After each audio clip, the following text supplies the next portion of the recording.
Hey folks, Larry Berman here, and here's what's on my radar this week. Well, what my wife wishes me every first Friday of the month when she leaves the house is Happy Non-Farm Payroll Friday, and then somewhere during the day she sends me a text, and it says basically, "How's Happy Payroll Friday going?" And I texted her back today.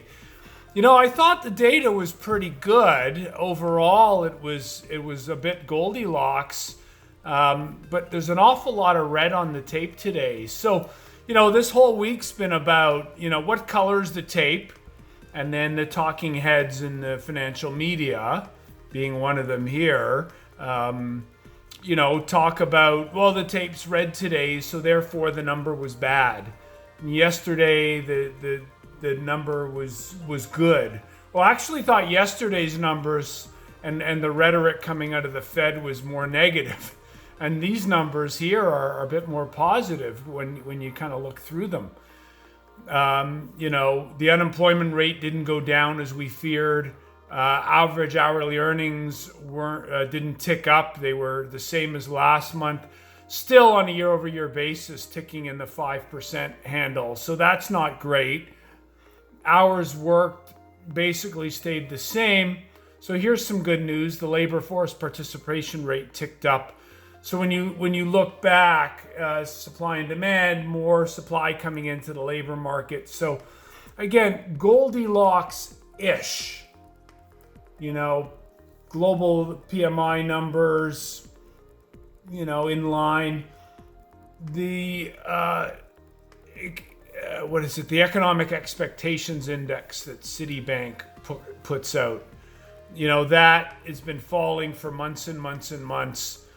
But, there's a lot of noise going on right now, bottom line. Here's what I think we have to look at next, because this is what's not on most people's radar.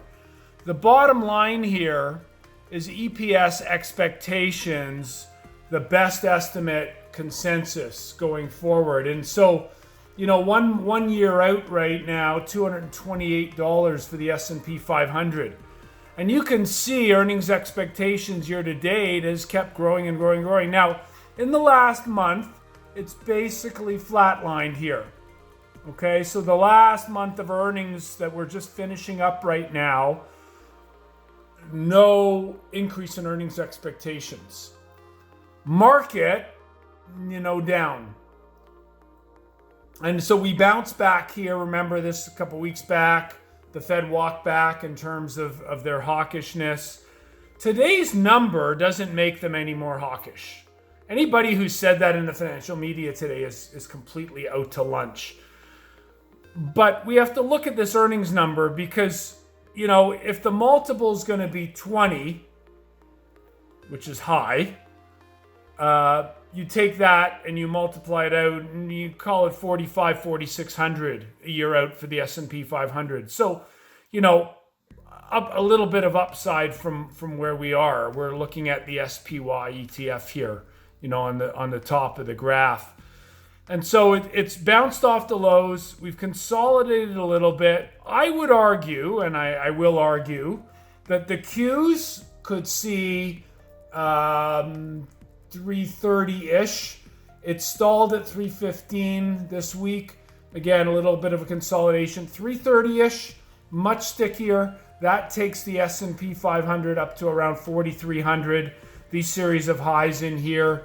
When we look at all the retracements from all the moves, that to me sticks out as a very, very reasonable target for the bounce here.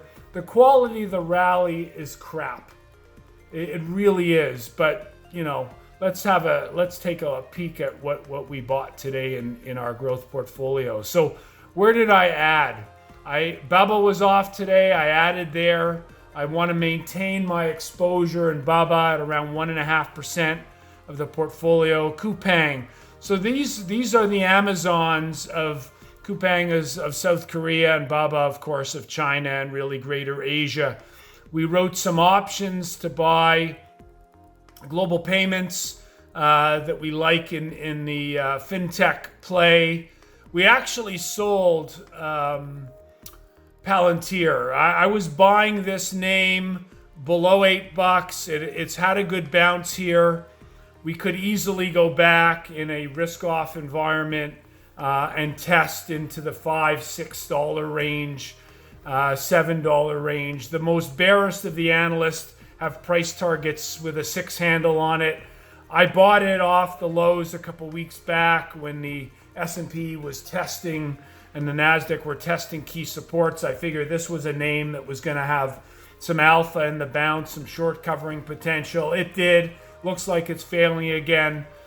You know, the views here are mixed. It's one of these companies that doesn't earn a lot of money. There's questions about their earnings stream being, you know, government focused and so forth. So PPG Industries, paint, basically, I like the sector here. We wrote puts on it for 125 for a week out. So this is a name I want to own. Currently trading at 126.40. We wrote puts for $1.50 for the week. So I'm earning 1% on the week. If it drops a little more, I'm going to add it to my long exposure. Here are some other names we added. We added some semis today and a few other exposures. And yeah, that's what's on our radar. That's what we did in our portfolio. Picks of the week here. I'm basically showing you where we're nibbling on the portfolio. So, you know, we like tech from a trading perspective. I like Asian tech. I think it's cheap. I haven't done anything really. US semiconductor exposure. I like it. I like it a lot. We've come way off the highs from 6 months ago, and there's some value here. I'm buying all the low PE names. MKSI, MU, Corvo, Skyworks. These are all very, very low PE semi names. I'm not buying the overinflated, you know, AI, NVIDIA. I think those are still expensive. They're going to move with the markets if they bounce. But, you know, so that's what I'm looking at in the portfolio here. Caution overall, but maybe a little bit more upside. You know, our bear pick of the week is you know, I sold some of the more riskier names, you know, that ripped off the lows, and there I would be cautious on those. Is Bubba and Coupang caught up in that? You know, absolutely. But longer term, I like the values here. Kind of like what I was talking about NEO, you know, months back in terms of the value. That stock's been ripping here off the lows too on the China bounce play. Have a great week, everyone.